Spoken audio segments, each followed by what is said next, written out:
시편 76편.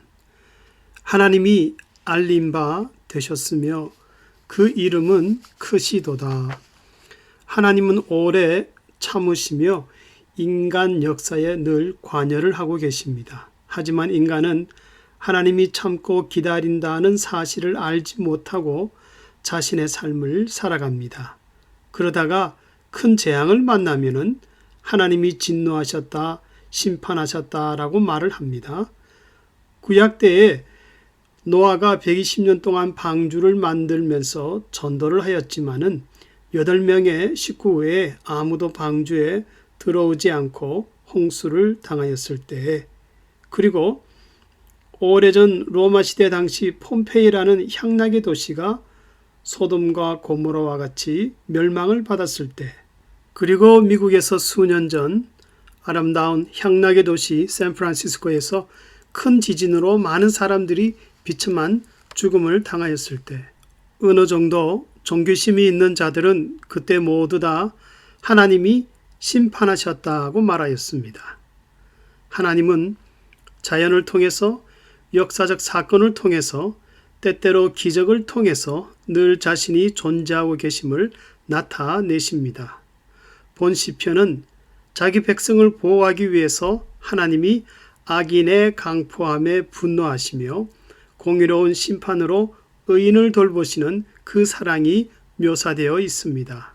역사적 배경은 시편 75편과 같이 아수르의 그 사네립 군대가 이스라엘에 쳐들어왔으나 하나님이 참으시다가 단번에 그들을 멸망시켰던 그때 지은 시편이라고 봅니다. 그래서 70인역에서는 아수르에 관하여라고 표현이 되어 있습니다. 다시 말하면 하나님이 사네립의 교만을 참으시다가 갑자기 공의로 심판하신 내용이라는 것입니다. 그래서 가만히 보면은 하나님의 역사적 그 심판은 날마다 있는 것이 아니라 9절의 말씀과 같이 판단하러 일어나신다.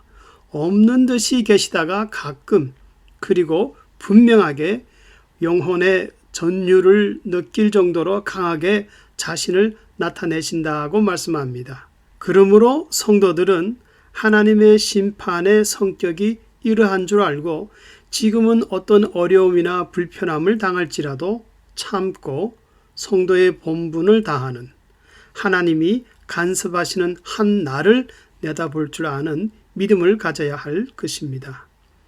이러한 신앙을 갖고 1절과 2절에서는 하나님이 유다에, 이스라엘에, 살렘에, 시온에 함께 하심으로, 여기서 살렘과 시온은 같은 의미로서 예루살렘 성을 의미합니다.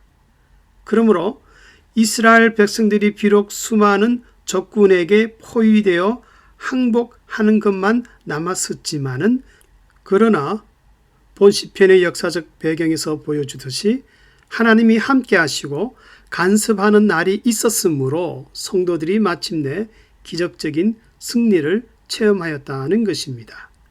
그러므로 시편의 성도는 이런 체험을 통하여 하나님을 아는 지식이 증가되었습니다.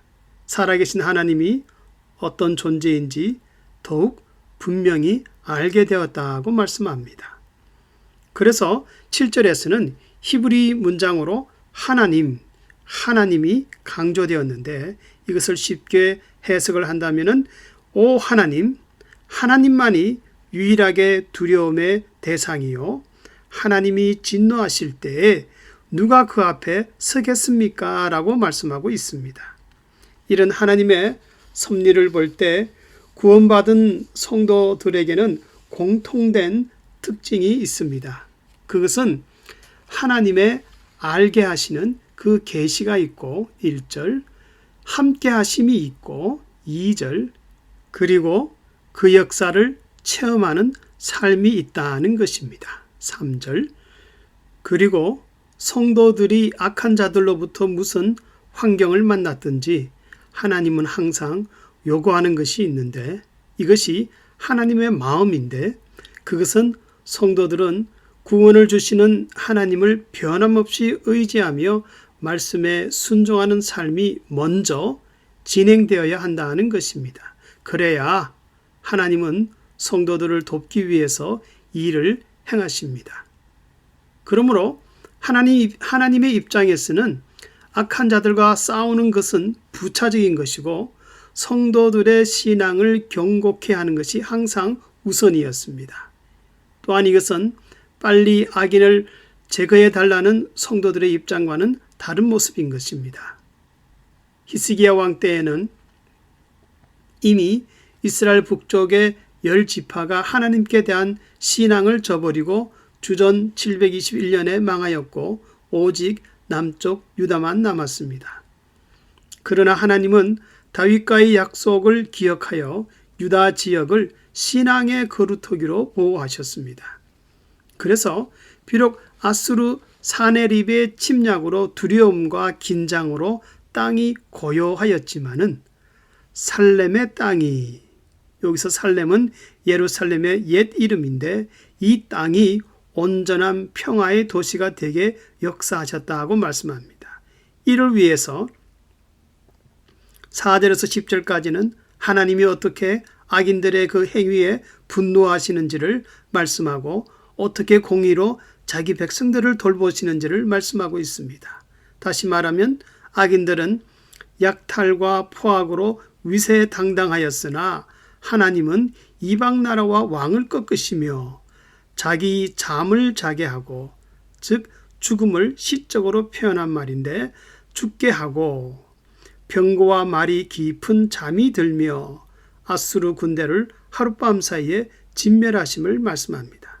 그리고 저거의 큰 용사라도 패배하여 의인의 분노가 주를 찬송하게 하셨다. 10절 말씀인데요.